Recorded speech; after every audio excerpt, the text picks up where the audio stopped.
Good morning, students.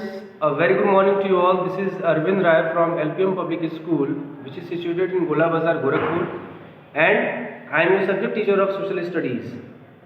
Students, in today's video, we are going to cover up the next topics of the chapter District Administration. Okay? जो शहरी प्रशासन है हमारा, उसके बारे में हमने कल डिस्कस किया था, कुछ टॉपिक्स के बारे में हमने पढ़ा था. आज उन्हीं टॉपिक्स को रिवाइज करते हुए और आगे के जो टॉपिक्स बचे हुए हैं इस चैप्टर में, chapter number 7 in your civics part, that we are going to cover up in today's video. But before starting to the new topics, I hope that you all are going through the old topics, whatever we have learned, what we have discussed in our previous videos, and hope you all are enjoying your vacations also and preparing for your upcoming exams. Today we are going to start from page number 221, and the topic is land records and collection of revenue.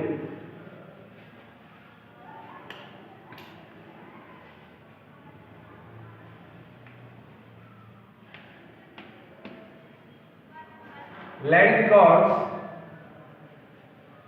and collection of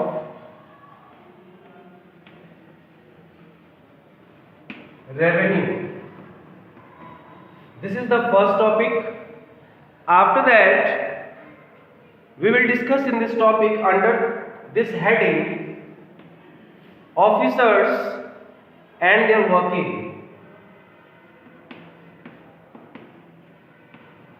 Officers and their working. Okay? After that, next topic is civic amenities and development. Next topic is civic amenities and development. After that, in this section also we are having officers and their working. Officers and their working. After that, next topic is supervising the functioning of the Panchayati Raj system.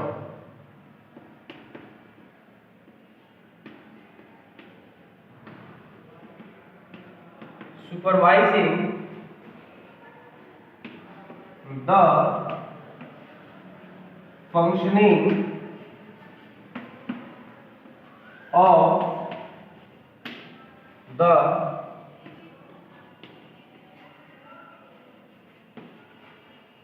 Panchayati Raj system. So these are the topics we are going to cover up today. First one is land records and collection.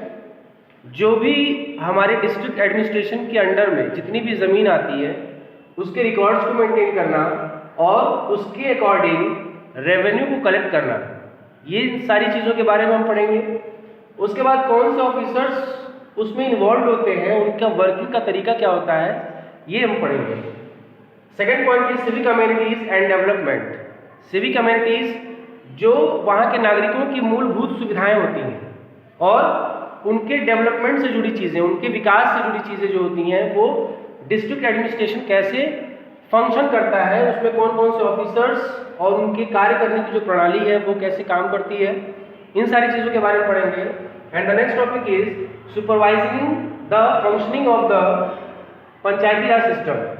Supervising the functioning of the Panchayati Raj system. Panchayati Raj system जो है वो कैसे function करता है, उसका supervision कौन करता है, इन सारी चीज़ों के बारे में हम इस वीडियो में डिस्कस करेंगे. After that next topic is providing relief work, judicial administration officers and their working who are involved in the judicial administration, इन सारी चीज़ों के बारे में हम बात करेंगे. So the first point is land records and collection. According to the paragraph which is given in your book on page number 221, what it is given, land records are important for determining the rightful owner of the land. These records are also required to enable farmers to secure loans from banks. The collection of revenue is important as the government needs money to run its various bodies. Land records क्यों जरूरी होते हैं? ताकि जो उसके rightful owner है, जो उसके असली हकदार है उस जमीन के, इस बारे में पता चल सके उन लैंड रिकॉर्ड से। दूसरा, जो भी लैंड एक्वायर होती है किसी फार्मर के द्वारा या किसी भी एक पर्सनल के द्वारा, वो क्या कर सकता है कि उस ज़मीन के एवज में, उसके बदले में वो बैंक से आसानी से लोन ले सकता है और अपने किसी भी काम को पूरा कर सकता है और टाइमली उसको रीपेमेंट करके फिर से अपनी जो कार है, जो डेवलपमेंट वर्क है, जो एग्रीकल्चरल वर्क है, उसको प्रोग्रेस में ला सकता है।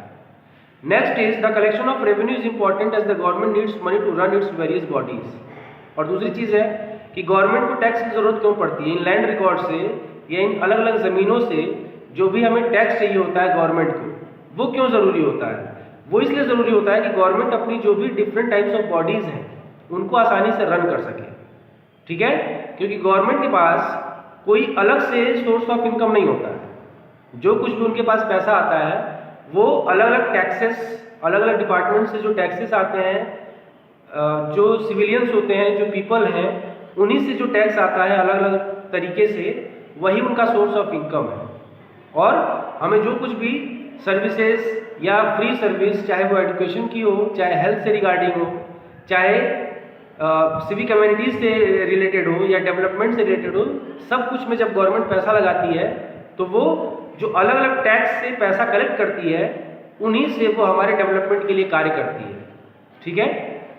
Next, officers and their working. Land records और कलेक्शन ऑफ रेवेन्यू में कौन कौन से ऑफिसर्स होते हैं, उनका काम करने का तरीका क्या होता है? It is given in your book. The sub divisional officer, tehsildar, naib tehsildar और deputy tehsildar, kanungo and lekhpal, who is also called Patwari, are the officials in charge of matters concerning collection of revenue. The sub-divisional officer is in charge of revenue collection at the sub-divisional level. He is the link between the district collector and the Tehsildar. The Tehsildar is the main official in the district responsible for actual revenue collection. For maintaining land records, there is a superintendent land records and a deputy superintendent land records at the district level. The kanungo and the लेखपाल और पटवारी take care of land records at the village level. ठीक है? एक शहर में जो सब divisional officer होता है, जिसको हम SDM भी कहते हैं, ठीक है? तहसीलदार होते हैं, नायब तहसीलदार होते हैं या डेप्यूटी तहसीलदार होते हैं, कानूनगो होते हैं, लेखपाल होते हैं। इन सभी लोगों का जो यूनिट है, जो लेवल है, वो बटा हुआ है। डिस्ट्रिक्ट लेवल पे SDM होते हैं, सब डिविजनल लेवल्स पे भी SDM को रखा जाता है। उनके अंदर में आते हैं डेप्यूटी तहसीलदार या तहसीलदार, कानूनगो है, उनके नीचे लेखपाल है या लेखपाल को हम पटवारी भी कहते हैं। तो जो सब डिविजनल लेवल पे लैंड रिकॉर्ड्स और कलेक्शन ऑफ रेवेन्यू का जो हेड होता है, ऑफिसर इंचार्ज होता है, वो SDM होता है, ठीक है? उसके बाद तहसीलदार की जिम्मेदारी होती है, ठीक?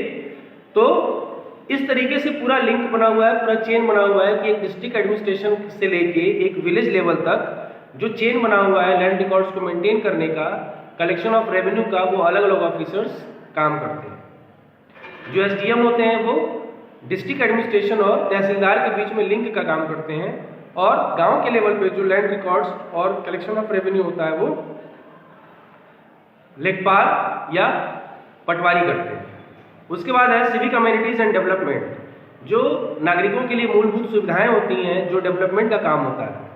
The district administration provides civic communities such as health care, education and maintenance of government buildings and roads. It also reviews the overall development of the district. जो शहरी प्रशासन है वो वहाँ के नागरिकों को मूलभूत सुविधाएं भी प्रदान करता है, जैसे एजुकेशन, शिक्षा से जुड़ी हुई चीज़ें हो गई, हमारे स्वास्थ्य से जुड़ी चीज़ें हो गई, जो हमारा हेल्थ डिपार्टमेंट काम करता है, जो हमारी सिविक अम्यूनिटीज़ हो गई, जो हमारी मूलभूत सुविधाएं हो गई, उनकी भी देख रेख सुपरविजन जो है डिस्ट्रिक्ट एडमिनिस्ट्रेशन करता है। और जो डेवलपमेंट वर्क है, रोड्स, लाइट्स एंड बाकी सारे अदर जो डेवलपमेंट्स हैं, वो भी डिस्ट्रिक्ट एडमिनिस्ट्रेशन ही देख रेख करता है। उसके बाद इसमें कौन कौन से ऑफिसर्स इन्वॉल्व होते हैं? Officers and their working. The Chief District Medical Officer, that is CDMO, is in charge of health services in a district. He or she supervises the health work in the district, in the working of the hospitals and dispensaries in the district. The district inspector of schools or the district education officer is responsible for the proper functioning of schools in the districts. He inspects schools and supervises the work of the Department of Education. The Public Works Department is in charge of constructing and maintaining government buildings. The executive engineer is the head of this department.